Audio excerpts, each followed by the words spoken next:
Hey, it's me, Big P, and I wanted to make a video showing some gameplay and mechanics of the fire spells that I'm considering league starting with in 3.17 Archnemesis. Someone in my last video requested some gameplay, and although I made some excuses like, oh, you know, this is before cast speed changes and damage changes, so it's going to look bad, I did actually end up putting together what I like to call the worst case scenario for league start, so I can show you at least the floor of a build and maybe get into discussing some mechanics that I might have overlooked or assumed. And before I even go into the gear and everything like that, the biggest one that I wanted to go over was the +1 to max intensity stacks, because I've never really used pinpoint support before. And that second line there, supported skills fire 1 fewer projectile per intensity stack. Let's see if you can figure out what's going on here. Actually, I want to take out the Apex mode jewel real quick. Where can I stash shit? Oh my god, fuck it. Here, you go here. Just so you can see, I am using the Apex mode jewel here, which kind of spikes your intensity stacks, but for the demonstration here, so that's 1 intensity, 2 intensity, 3 intensity, 4. See the issue here? So when I was looking at other builds that use this, I neglected the fact that they were either using, I believe the most common way to get it would be a corrupted implicit on a weapon that just says skills fire an additional projectile. But yeah, instead of being, I believe I said that we have to use this caster mastery, spells which gain intensity have +1 to max. It is in fact, we can't use it unless we have an additional projectile somewhere else. There's a couple ways that we can do that, or a couple ways that we can scale instead, or just take another. If anything, it just frees up a point for us. The build will still work and function, but I'm glad I tested it, because then I would have looked pretty stupid otherwise. You know, like, hey, why am I casting literally no spells at max intensity stacks? So yeah, just little things like that. Glad I figured it out this week instead of next week when I started, and then, you know, I'd just be like confused and be like, is this bugged or whatever? It's not bugged, that's just how it works. So this is a repurpose. This is the gear I was using on my Crackling Lance character. This is the launch Crackling Lance character, actually. And I believe it has been buffed 3 times pretty significantly. So that was when self-cast was bad, and now self-cast is good. So if you're interested in that, go give it a try. I believe Mathel's actually been playing Crackling Lance in Scourge, which is kind of tricky, I'd imagine. But anyway, that's not about this. So yeah, worst case scenario. You let's see, well, first off, let's go into the skills. So these are the 3 skills that I'm considering: Rolling Magma, Blazing Salvo, and Fireball. Here the worst case scenario is you forgot to level your gems past like level 8 in your maps. We're gonna run some tier 1 beaches, just white, just as a little bit of demonstration of mechanics and stuff. You know, again, the floor of the build, don't leave a comment saying this build looks like it's ZDPS, because that's kind of intentionally how I'm setting it up here. I really want to just have more of a showcase of mechanics of these 3 skills and how they work with Intensify and Pinpoint support specifically, or rather how they don't in the case of 4 stacks of Intensify. And a 2020 faster casting gem. This is meant to emulate, I would say probably it's a pretty conservative estimate of the cast speed you'll be able to get on gear, be it your wand or your 2-handed staff, and then you can also roll some decent cast speed on both rings and amulets. And maybe we can find some conditional cast speed on like jewels and stuff here. I didn't really bother. I kind of took out like anything that would really push the build into looking like beyond, you know. We're actually using determination instead of anger, because the build is meant to be flexible in terms of auras you can use. Like, if you know, you can also drop zealotry for purity of elements if you're having trouble with early resistances and stuff like that. Really the big one would be Herald of Ash, and of course vitality on Inquisitor is fantastic. But the tree is pretty much exactly what I said it would be. couple empty jewel slots here. These are like, this is just like a low life roll and then like lightning damage. This was again a crackling lance build, and again crit. You know, these basically does nothing. A little bit of dex and res. The helmet does have some flat lightning dispels, but no life roll. You know, this was again just basically to cap resistances. This has crafted life, and then worst case scenario again, would assume that we got all the way to level 90 plus, and yet still somehow don't have consistent enough crit to scale crit.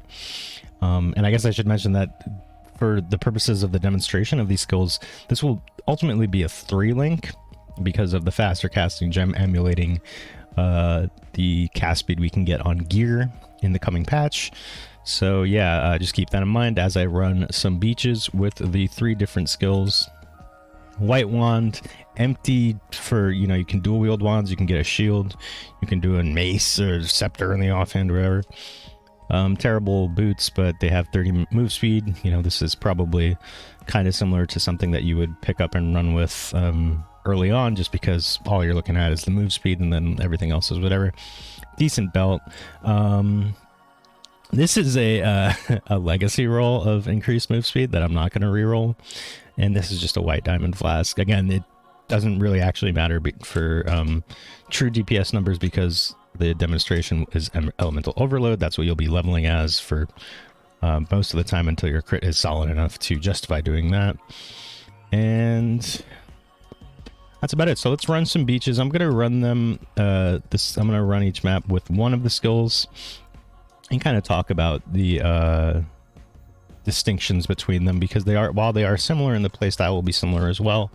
You know, they each have like kind of small nuances that might make some more valuable than others. For Inquisitor, for our place on the tree, for what we can do.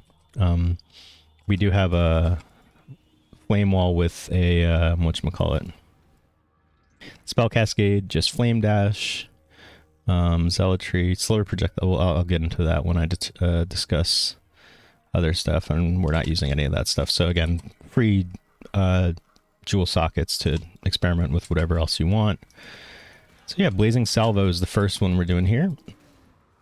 Pros of Blazing Salvo, well, right off the bat is that it is actually one of the few that can work with that 4 max intensity stacks that I was talking about before and demonstrating before, because it has built-in multi-proj to the gem. As you can see, fire 6 additional projectiles, so 6 additional, and then there's whatever, there's more than 0 being fired at 4 stacks. That's all you really need to know.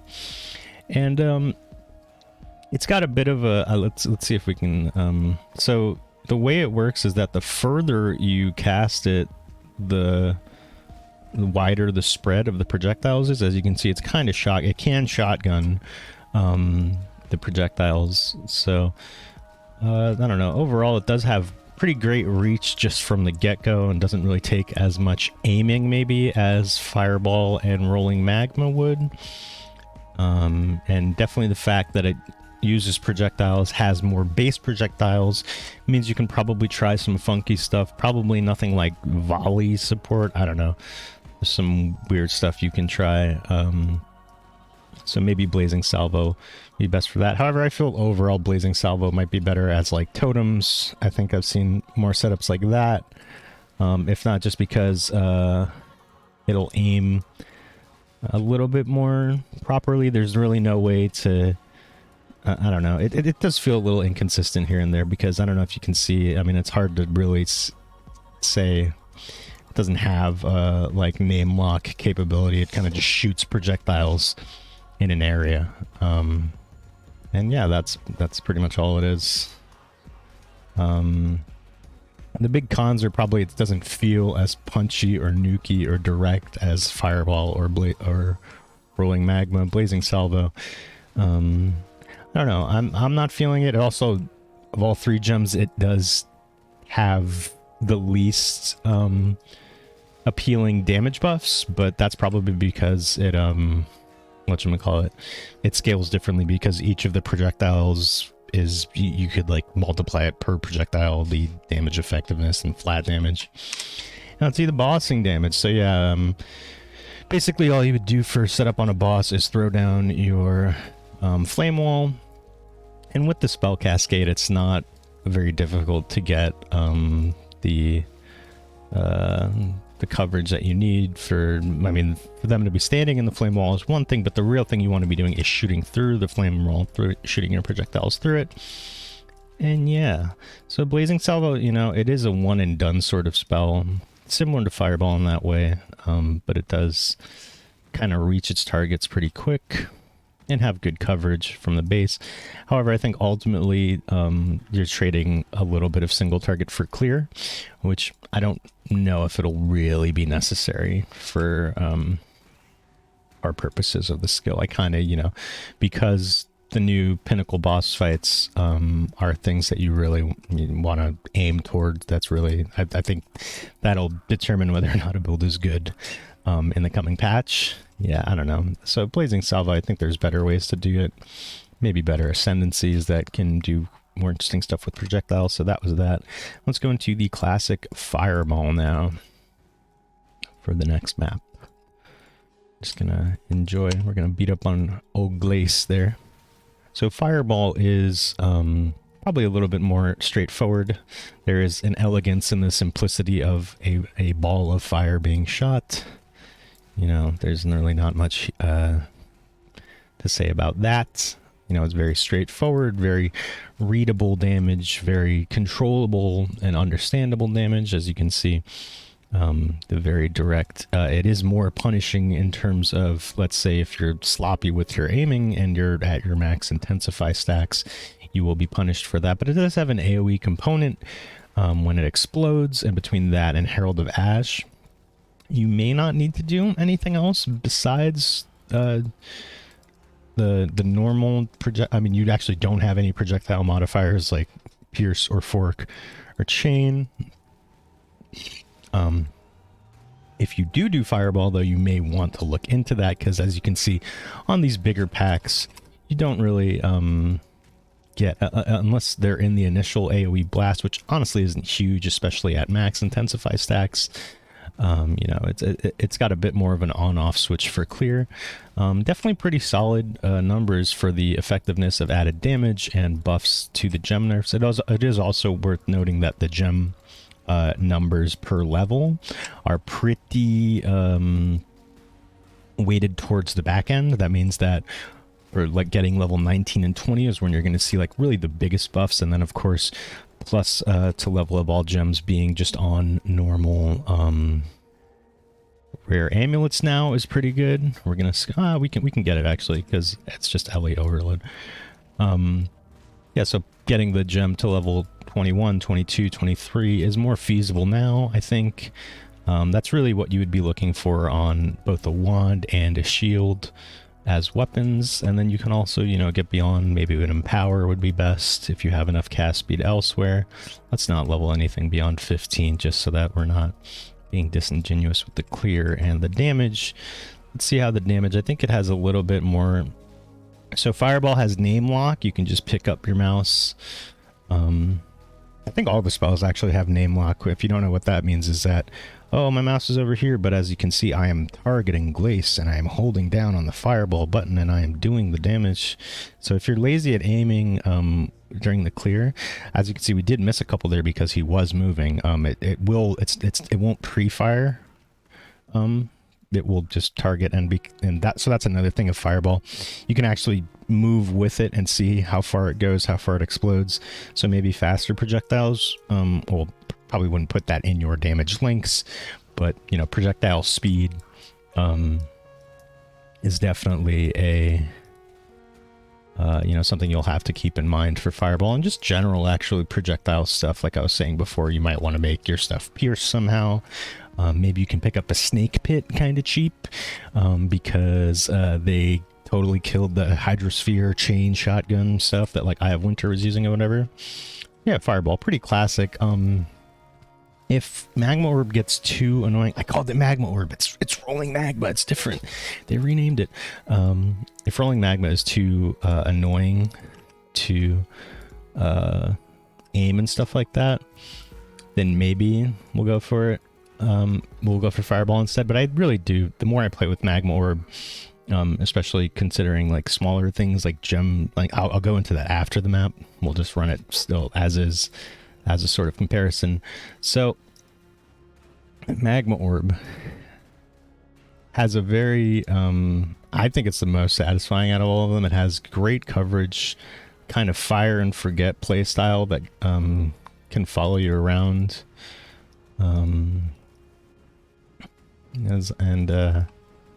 don't know, it's you do have to aim it more, you know, because if you do get to the max intensity stacks, you know, it really doesn't have, it's hard to see. When we go back to the hideout, I'll show, but the edges of the hit are really what is the damage being done. The projectile passing through something does not proc any damage. It's every time it lands, it does damage. And for that matter, the multiple projectiles, it doesn't shotgun, unfortunately. That would be insane. But there is a, let's not call it shotgunning, but there is an opportunity to hit multiple times for each separate landing. So 1, 2, 3. So if an enemy is between those two, or 3 if you have enough radius and AoE, you'll do multiple instances of damage per cast, which is pretty great. So yeah, the projectiles, I think that's what's going to maybe make me drop pinpoint support for this. We'll get into that when I get into the hideout and we can get like a nice dark room that maybe you can see the AoEs overlaps a bit more. But yeah, this just seems like more just overall cleaner. Maybe I'll actually run a bonus map with this without pinpoint, instead of using something like increased area of effect, just to show. See, so between Herald of Ash and you know, a little bit of added damage from the flame wall. We'll just see. It feels good to me so far at this very base level of gear, which is really all you can ask for a solid League starter. Someone in the comments of the last video said you need 100x to start a spell build. I'm just not really sure what game they're playing there, but I've been self-casting stuff. Again, maybe I'm just built different and I know how to work this stuff a little differently, but let's see if actually we'll do it on the next one. Kind of do a more slow example of maybe multi-hitting with Magma Orb, because I didn't really called it Magma Orb again. It's rolling magma. Also, by the way, if that's confusing to you, the threshold jewel for Fireball, which gives it Scorch instead of Ignite, is called Rolling Flames. And let's make this even more confusing. How about I refer to every cast that has multiple projectiles of rolling magma? Let's call that a salvo of magma orbs. And then we'll be really confused at these 3 spells. So yeah, anyway. So Magma Orb has, let's see. It has great coverage when you do have that pinpoint in. Let's take pinpoint out, just so you can see just the pure. So the area gets, by the time you have 3 intensity, it does get a little bit smaller. It's really hard to say. We could also, if we do end up using Spell Echo, use that final repeat of spells, have 30% increased area of effect. And we are also near some decent area scaling like Arcane Expanse, Blast Radius. I probably wouldn't take that because I'd take Amplify instead because it's only 2 points. And then we can fill this out by dropping other stuff, maybe a little bit of health. But, you know, the build really isn't super tanky. It doesn't have many defensive layers. It's just generic regen and hybrid, little bit of max res here and stuff like that. You will have to be playing pretty actively, dodging stuff. You don't have huge reductions wherever. So, yeah, I mean, and I gotta say, if the idea of, you know, having to aim a magma orb not directly on a boss and instead slightly in front of you so that it bounces a couple times before, if that turns you off, then maybe, you know, stick to totems or or traps and mines. Those will be very good for the League mechanic and probably pretty decent for the bosses themselves. So let's run with just rolling magma, increased area of effect, and intensify again. Faster casting not really counting, so we can see how that feels without. And actually we can run the +1 intensity with that because pinpoint won't affect it And you know, so that's one of the ways you can work around the pinpoint downside. I personally think it's okay. Maybe in bigger, like thicker maps, you know, beach is kind of like a little mix. It's not too open, but not like super closed in. I guess beach is more of an open map, really. It seems to clear all right. And the fact that, oh, I also want to get into slower projectiles as well for Magma Orb. Because there's, you know, it actually affects, obviously slower projectiles is a really good damage node in general, not for just immediately for speed of projectile. Obviously it makes the projectile slower, but it actually affects the bounces of Magma Orb in a pretty huge way. One that again might make you go from hitting someone twice with each cast to 3 times with each cast, which is pretty huge. You know, and it doesn't really affect the cast speed. Yeah, you know, it is kind of fire and forget. It's also worth noting that you get 3 chains built into Magma Orb, but chains don't work. Normally it's just bounces. Chains are bounces. So you could use the threshold jewel, but I probably wouldn't unless you're getting like a bunch of chains somewhere else. You know, it's more damage per chain or some shit like that. Kind of like what Deadeye used to have. I think it's more for stuff like that. So yeah, increased area of effect isn't really a damage skill, but it can help for both clear and single target. I just want to kind of get to the boss here. Hey, whoa, it's a lot of damage. Extra cold, powerful crits, allies boost. Okay, so let's try and I can tank Glace even with this current setup. I literally went to go just as I mean, obviously it's like, oh, you can tank a tier 1 map boss, whatever, but just so you can see kind of how Eldritch Battery Mind over Matter works and won't ever really interrupt casting. I mean, if something is taking all this shield out, it's also taking most of your life out, but you're going to regen that shield pretty much immediately to the point where you can get the cast, even once it costs up to like, I think about like 50, maybe 60 mana, but it's ES instead of mana. So let's see. So when you're name locking on Glace right here, let's see. So that wasn't a name lock. This is a name lock. And when you're name locked, the first hit is guaranteed to just bounce directly on them. Well, not guaranteed if they move between the time of the projectile landing and the cast of it. So really the optimal way to do the damage was, this is a good position for him to be here, right? 1, 2, that third one didn't work. Let's see if we can get that slower projectiles in there. And so we can really kind of demonstrate. See, so it's really kind of difficult to see, but see, that one just hit him 3 times. 1, 2, 3. So 3 instances of damage with slower projectiles. Of course, this will affect things like clear speed and overall coverage. Probably not to a huge amount. It might end up being worth it.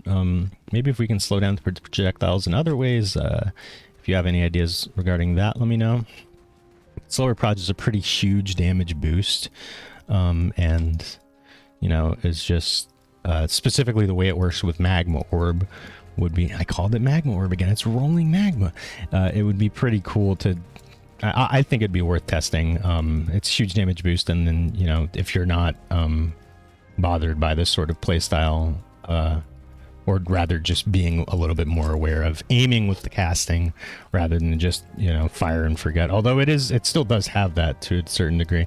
The clear really does suffer a bit, so maybe you do just, I have to try it for myself and with actual gear and the actual buffs and maps to see.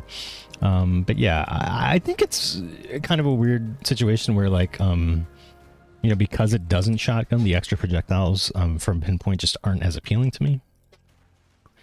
But anyway, this is already getting pretty long. I mean, it was a demonstration of 3 separate skills technically on the same character. But yeah, I'm not gonna bother uploading like a POB of this. This is again just a demonstration of the floor. This was the starting gear that I had on the Crackling Lance Inquisitor that I killed first weekend. Cyrus, I'm pretty sure. It was pretty quick. It was pretty painless. So, you know, Crackling Lance might actually be in a really good spot right now. Very nukey, very strong. But I don't know. I'm excited to see exactly what we can do with the rolling magma. I think it'll be kind of a more interesting archetype to build around. And we'll just have a kind of nice ceiling, you know. It'll be very tangible scaling, you know. It's like when I get a little bit of flat damage to spells here, you'll really feel it because of that added effectiveness. To say nothing of like once you drop like your defensive wars and go into anger, maybe run righteous fire, things like that and beyond. You know, it's gonna be a balancing act. It depends. This league overall should be a lot less rippy than Scourge. I mean, Scourge, like every character dies in Scourge after a certain point. So if you learn mechanics and are, you know, enough of a Gosu dodger gamer, you'll probably be able to leverage the self-cast buffs pretty well. Otherwise, I don't know. It might not be for you, but anyway, this video is way longer than I wanted it to be, but hopefully it has some good info and some demonstrative ideas about, you know, what's gonna be good in the coming league. Let me know if you have any questions or you want me to do any other demonstrations. I mean, we got a week to kill, and like I said, there's really no actual new gems to work with besides like blessing or whatever. And it's yeah, I'm open to ideas and experimentation. Basically, the fire spells are just a fun sort of baseline to cast with and experiment with, and that's why I like Path of Exile so much. So thanks for watching. Let me know if you have any ideas. Leave a comment, leave a like, leave a sub, all that shit, and I will see you in the next one.